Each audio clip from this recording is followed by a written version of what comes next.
Hello, BookTube, and welcome back to the Tiberius Donoghue Book Club.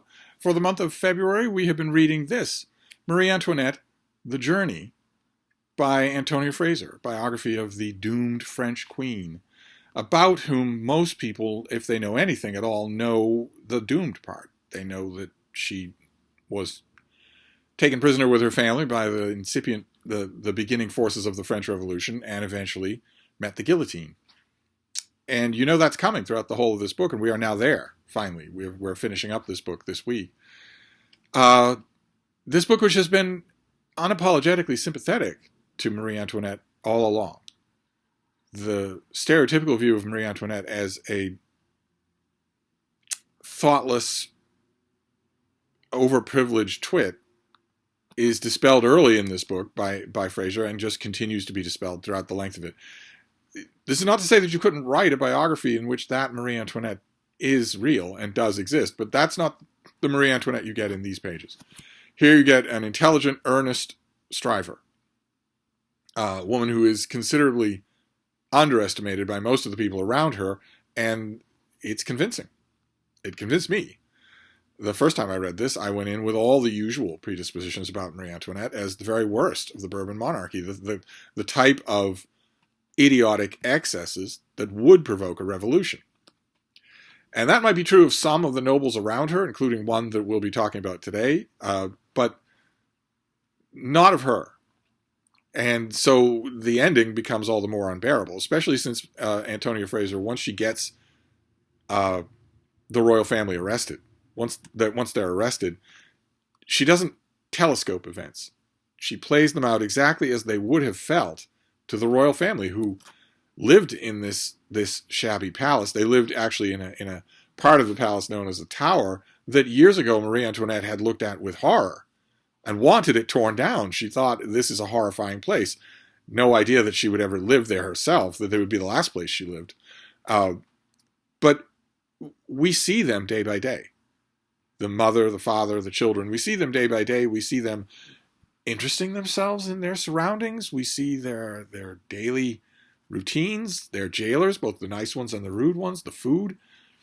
And we see the raising and falling of hopes that maybe there is a location past this one, that maybe, in fact, at certain points in the chapters that we're reading today, it looks certain that the revolutionary forces will not kill the royal family, that they'll be exiled, they'll be sent out of France. And there are many, many periods throughout the pages that we're reading today where even though it's a rocket pace here, these chapters, nevertheless, there are many pages, many sections throughout here where you as a reader, even though you know the ending, your hopes are kind of up. You're thinking, well, yeah, it does make sense. Get rid of them. Send them in exile. Send them to one of Marie Antoinette's relatives who are begging for them to come. Except her brother, Joseph. In these chapters, Marie Antoinette steadfastly claims that Marie Antoinette's brother, the Emperor Joseph, loved her, genuinely loved her. But he didn't. He clearly didn't. If you genuinely love your sister, you put forth, you extend an arm to save her life. You don't say, no, I love my sister, but I must be completely neutral about this force that wants to chop her head off. No, that's not how it works.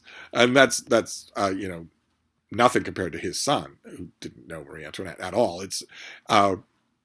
There were many efforts along those lines, and there were many voices in the revolutionary forces strongly advocating that. Let's not squander the goodwill of the world by killing a king and queen. Let's not do that.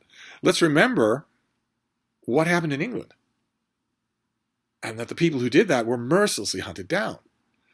The royal family has to live with those ups and downs of hopes and dreams this whole time, with strong advocates for their release, including Thomas Paine, who wrote and spoke endlessly, saying, don't kill them. No, of course you're not going to kill the king and queen in front of the eyes of the whole world. You're not going to do that. Instead, get rid of them. Exile them. Make a point out of it. But we know the end is coming. The violence gets worse and worse. The Princess de Lamballe, who's a close, intimate friend of Marie Antoinette, we've seen her throughout the second half of this whole book, she's brutally murdered by the mob, who cut her head off and put it on a spike and want one thing. The mob wants something for their entertainment. They want the jailers in the tower to force Marie Antoinette to kiss the lips of the severed head of the Princess of Savoy. That's what the mob wants. That's what the mob always wants. They're never involved in principles. They want this so bad that on their march to bring, the severed head is on a pike, and on their march to the tower to bring this to Marie Antoinette and force her to kiss her friend's severed head, they bring the head first to the hairdressers to make sure that her inimitable hairdo is restored. And then when they get to the palace, they are holding the pike up in front of the residence windows, hoping that Marie Antoinette at cards or at supper will look out the window and see her friend's dead head on a pike. It's horrifying. It's blunted a little by Antonia Fraser, who says that according to her reading of the primary sources, Marie Antoinette never did see that sight. That shutters were hastily drawn, that the pike couldn't reach high enough, etc., etc. I don't agree. I think it's fairly obvious that it had its desired effect. Marie Antoinette, of course, never did kiss the severed head of her best friend, but I think she saw it. I don't think there's any doubt about that. And then her husband is taken and beheaded. The king is beheaded, and she knows what's coming. She knows that there's not going to be. There are still a few flickering little embers of hope that maybe, although he was killed, she will not be. But the crowd is baying for her blood the whole time, and eventually it happens. And Antonia Fraser does not bring us right into that moment. It's handled with extreme grace. She does show us a moment afterwards that is, if anything, more shocking than this character who we've met and come to love in the course of this book getting her head chopped off. If anything, the more shocking moment is immediately afterwards, when the body and the head are left on the grass while the guards have their lunch. They're strewn there and just left there.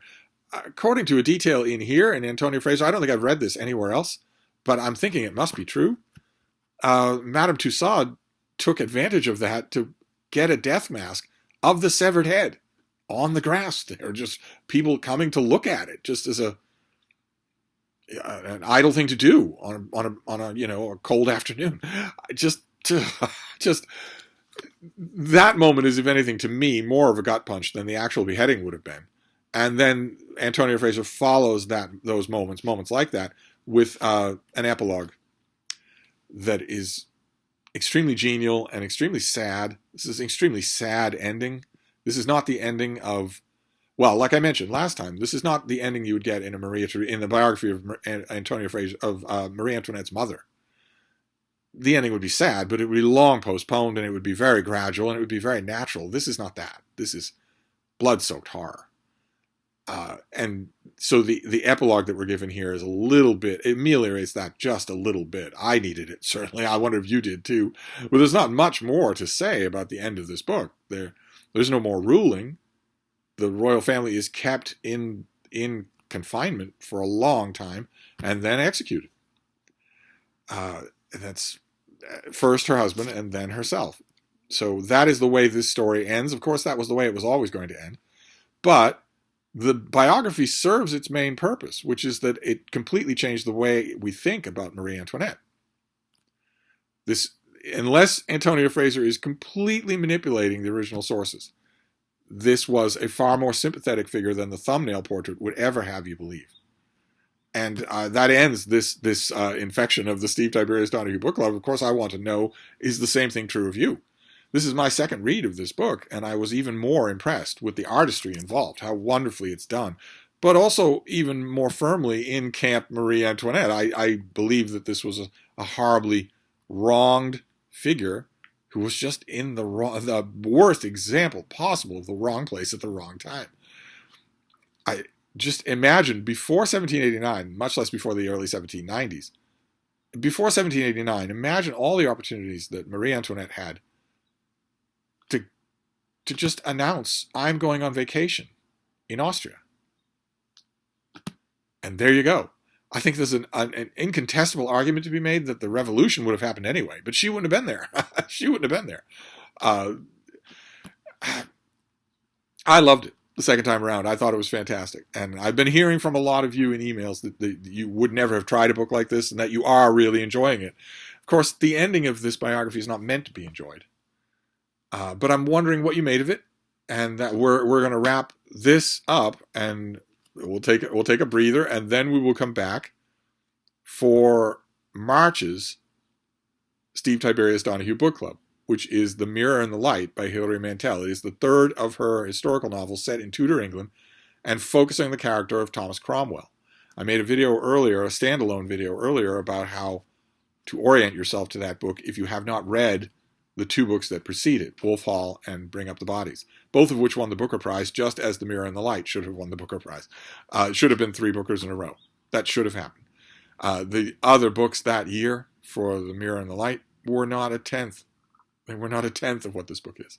I made a video acclimating you in case you're worried that you couldn't start on the 3rd volume. I've been getting quite a few emails from people about that and about the whole prospect. A lot of you are very adorably type A readers, and you cannot make yourself read the 3rd volume without having read the other 2. You can't do it. I understand that. I've known readers like that my whole life, so I realize that this will be a more rarefied thing than a self-contained biography of a famous figure. I still want to do it, so we'll be doing that for March. We'll be doing The Mirror and the Light, and then we'll move on from there to something else. So that's up next. We're done with Marie Antoinette. A terrific biography, one of the best biographies that this great biographer ever wrote. So I'll wrap this up for now, and I'll see you next time. Thank you, BookTube.